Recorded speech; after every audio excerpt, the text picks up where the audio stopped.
Before workplace safety regulations, before labor unions, before anyone measured occupational hazards, the poorest workers of pre-industrial societies performed jobs so dangerous that death was not a possibility, but an inevitability. A man descended into a cesspit filled with toxic gas and never emerged. Children suffocated inside chimneys barely wider than their bodies. Women bled to death in marshes, their bodies used as bait to catch leeches. What follows are 9 professions where poverty forced people into work that killed them, slowly through disease, suddenly through accident, or inevitably through accumulated exposure to lethal conditions. The gong farmer, suffocated by invisible gas, Tudor England, 1500s. A profession existed so foul that workers were only permitted to operate between 9 p.m. and 5 a.m. The gong farmer removed human waste from cesspits and outdoor privies. The work paid well, as much as 2 shillings per ton, because almost no one would volunteer for it. The cesspits beneath wealthy homes could reach depths of 15 feet. They collected months or even years of human excrement from entire households. When a pit reached capacity, someone had to descend into it. That someone was the gong farmer.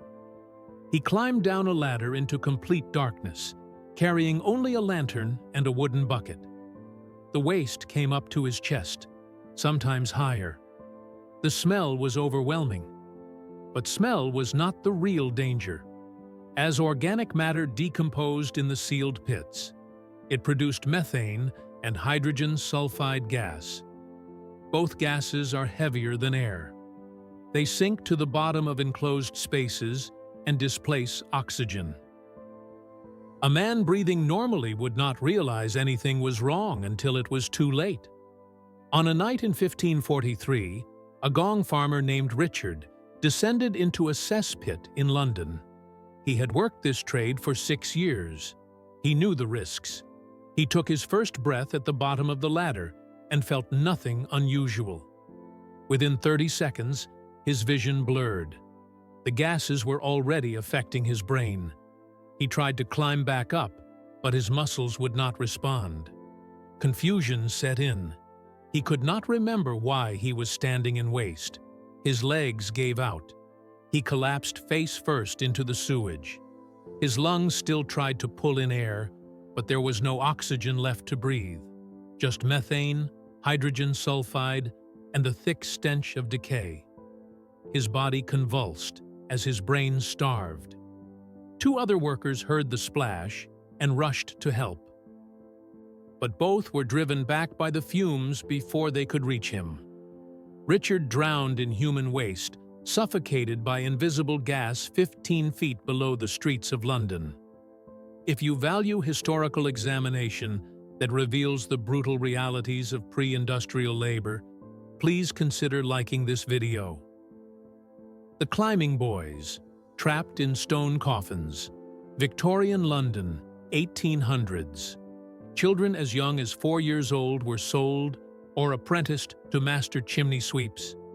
They were called climbing boys. Their job was to climb inside chimneys and scrape away the soot and ash that accumulated from coal fires. The flues were narrow, some measuring only 9 inches square. An adult could not fit. A small child could. The boys climbed using their knees and elbows, pressing against opposite walls to inch upward in complete darkness. The soot filled their eyes and mouths. Their skin would be black for days.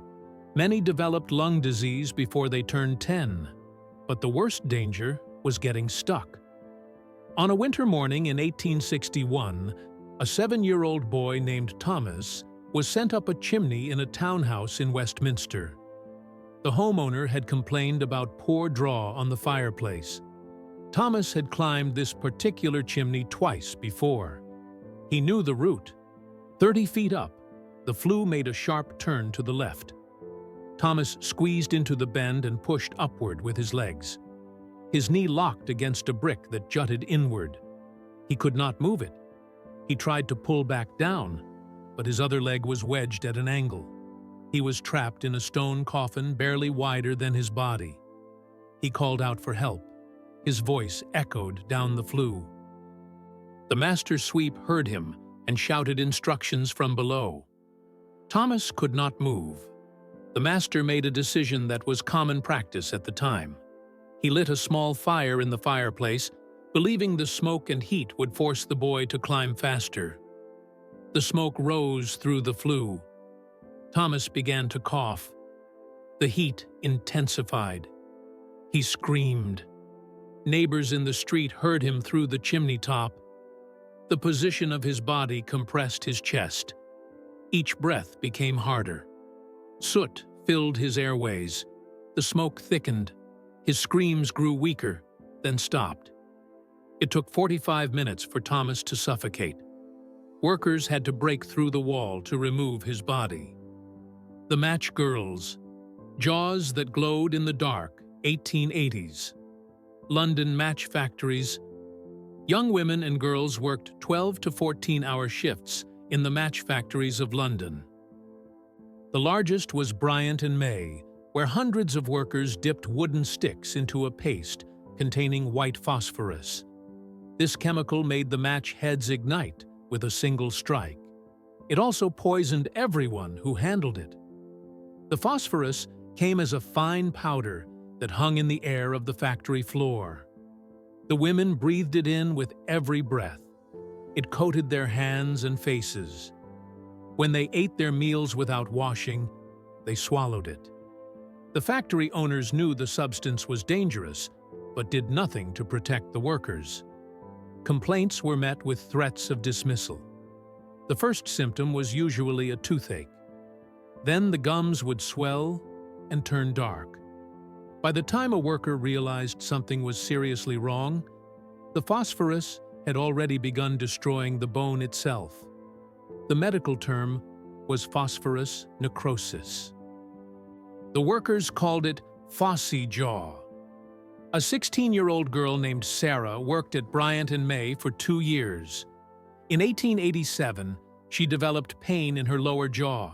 Within a week, her face had swollen grotesquely on one side. The skin split open and released a mixture of pus and fragments of rotting bone. The smell was unbearable, a combination of decay and sulfur. Her co-workers could smell her from across the room. At night, her jaw glowed faintly green in the darkness. The phosphorus was still active in the necrotic tissue. She could no longer eat solid food. Speaking caused intense pain. A doctor examined her and said the only option was to remove the entire lower jaw. Without the surgery, the infection would spread to her brain. Sarah refused the operation. She had seen other girls after the procedure. Their faces collapsed inward, unable to speak or eat normally. The infection progressed over 3 weeks. Fever set in as the bacteria reached her bloodstream. She died from septicemia in her family's tenement, delirious and in agony, her jawbone still glowing softly beneath her ruined face. The leech collectors, women as bait, 19th century Europe. Doctors relied on leeches to perform bloodletting, a common medical treatment. The demand was constant. Hospitals and physicians needed fresh leeches by the hundreds. Poor women made their living catching them. The method was simple and brutal. They used their own bodies as bait. The women would wade into marshes and stagnant ponds where leeches lived. They lifted their skirts and stood barefoot in the murky water. Then they waited.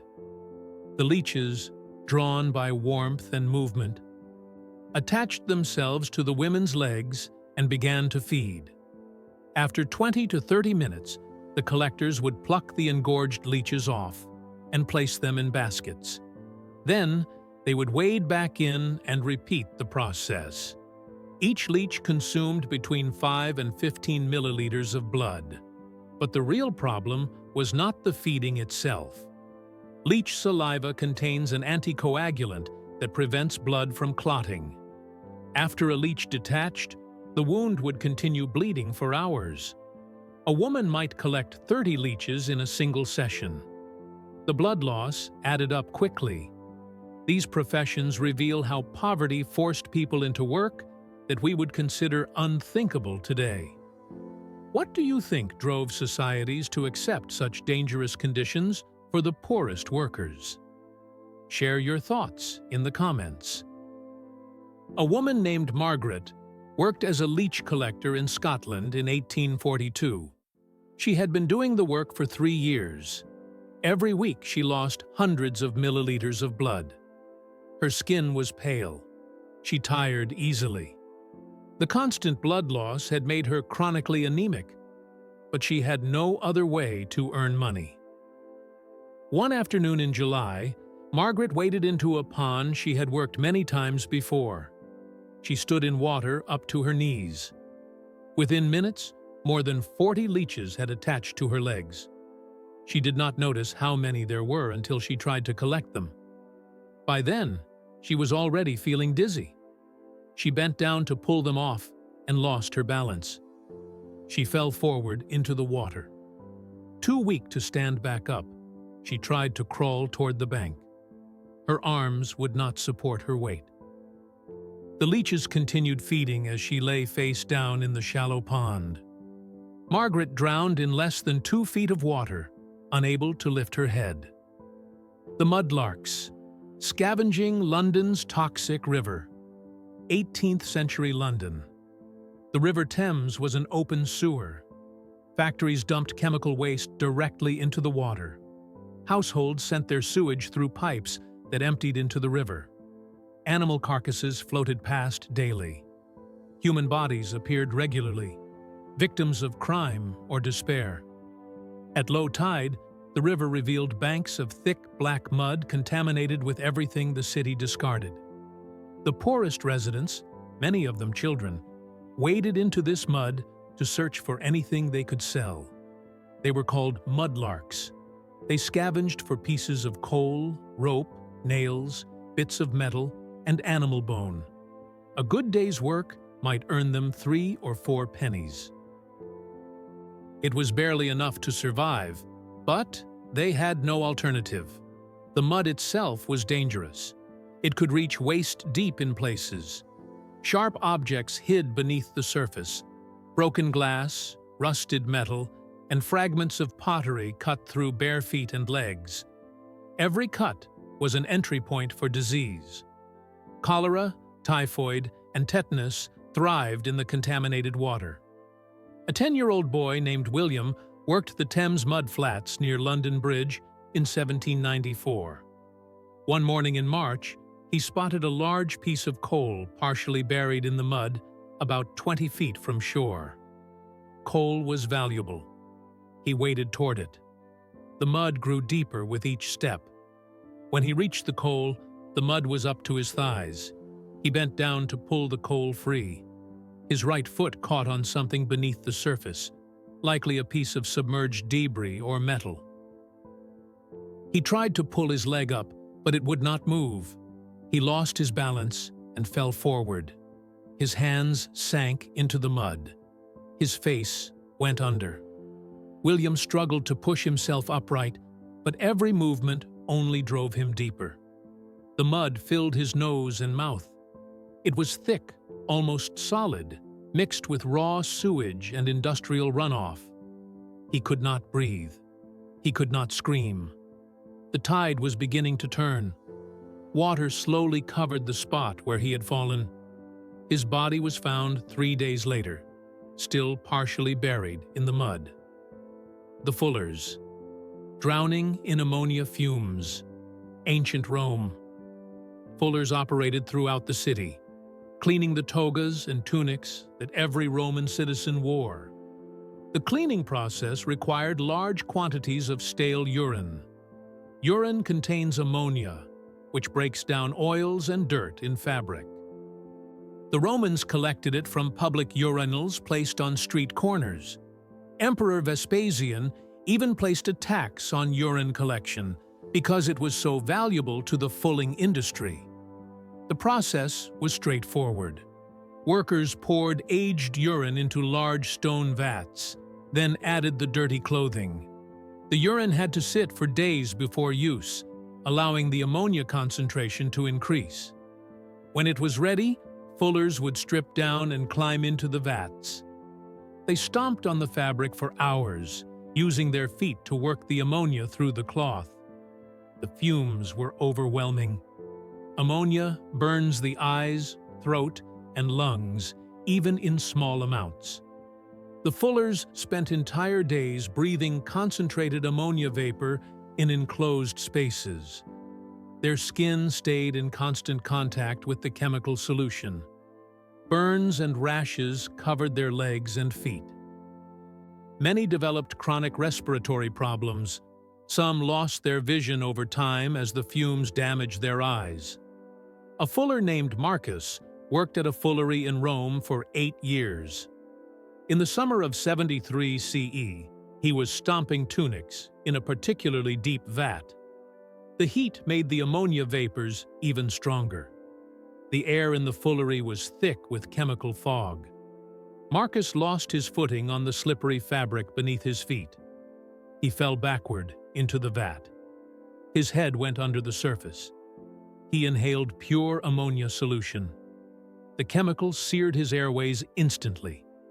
His lungs tried to expel it, but only drew in more.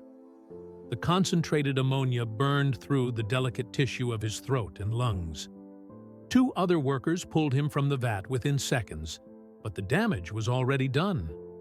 Marcus gasped for air, but his throat had swollen shut. Fluid began filling his lungs, a condition doctors now call chemical pneumonitis. He suffocated slowly over the next 4 hours, his chest heaving uselessly as his lungs drowned from the inside. The Royal Rat Catcher. One bite too many. Victorian London, 1840s. Jack Black worked the streets and sewers of London. He called himself Rat Catcher to Queen Victoria, though the title was self-appointed. He wore a scarlet waistcoat and leather breeches, and he caught rats with his bare hands. Some he sold to homeowners for extermination. Others went to rat-baiting pits, where dogs would fight them for entertainment and gambling. Black's technique relied on speed and precision. He would corner a rat in a basement or sewer, then grab it by the tail or scruff of the neck before it could bite. He worked without gloves. He took pride in his skill. But even the most experienced rat catcher could not avoid every bite. Black suffered hundreds over his career. Rats carried diseases that could kill. Rat bite fever came from bacteria in their saliva. Leptospirosis spread through their urine. Plague remained a risk in the filthy conditions of London's poorest districts. Each bite pushed bacteria deep into tissue where infection could take hold quickly. In 1846, Black caught a large sewer rat near the Thames. The animal twisted in his grip and bit down hard on his right hand, tearing through the flesh between his thumb and forefinger. It was not the first time he had been bitten there. He wrapped the wound with a dirty cloth and continued working. Within 3 days, red streaks appeared on his forearm, spreading upward from the bite. His hand swelled to twice its normal size. Fever set in. He began shaking with chills even though his skin burned to the touch. The infection had entered his bloodstream. Without antibiotics, which would not exist for another century, his body had no defense against the bacteria multiplying in his blood. The infection reached his heart valves within a week. Bacterial endocarditis caused his heart to labor with every beat. He became delirious, thrashing in his bed, and calling out incoherently. His family could only watch as the fever consumed him. Jack Black died 13 days after the rat bite, his heart finally giving out from the overwhelming infection. The price of poverty. These 9 professions span 2 millennia and multiple continents, yet they share common characteristics. They were performed by the poorest members of society. They exposed workers to lethal conditions, and they were considered necessary despite the human cost. The gong farmer suffocated in toxic gas. The climbing boy was trapped and asphyxiated in a chimney. The match girl's jaw rotted and glowed with phosphorus. The leech collector bled to death in a pond. The mudlark drowned in toxic mud. The fuller inhaled concentrated ammonia. The rat catcher died from infected bite wounds. The resurrectionist contracted cholera from a corpse. These deaths reveal several truths about pre-industrial labor. First, the poorest workers bore the greatest risks. Those with options did not become gong farmers, climbing boys, or leech collectors. These jobs existed at the intersection of poverty and necessity. Second, employers and authorities knew the risks but did nothing to mitigate them. Match factory owners understood that white phosphorus caused phossy jaw, but continued using it because it was cheap. Chimney sweep masters sent children up flues they knew were death traps. Third, workers had no legal protections, no compensation for injuries, no safety regulations, no workers' rights.